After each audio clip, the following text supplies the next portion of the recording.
something like this that I just picked off the ground as a piece of garbage could possibly be a lethal weapon inside the institution. Yeah. You'll notice that at both ends it has a very sharp point, and if I might take my friend here with his protective vest on, you can use it for a stabbing weapon type thing, and it literally would penetrate quite deeply into an individual. We have a very difficult job.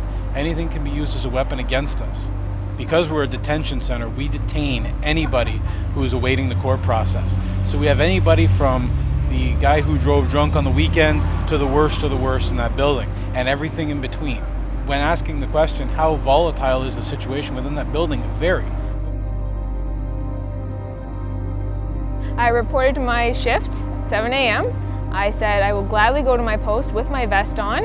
I will conduct a search, and they said, no, you cannot go up with your vest.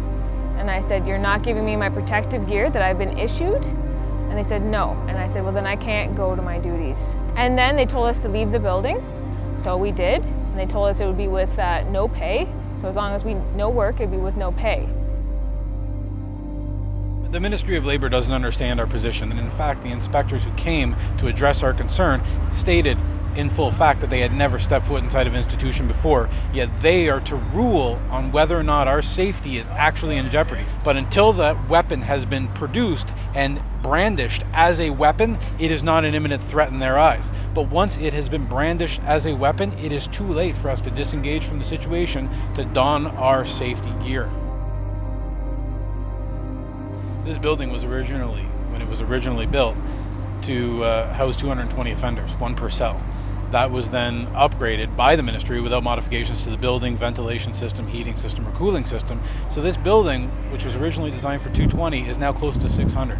We also have to think about the inmates because it's very tough on them because they have to fight even physically sometimes for the basic needs that they have that we can't provide for them. About $3,000 a day per manager, somewhere in the range of about $1 million a week being spent over and above what that would have cost us to be in there.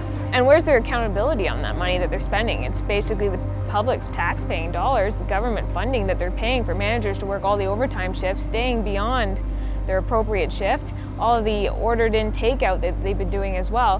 Where is the accountability for the amount of money that they're spending us to keep us out here?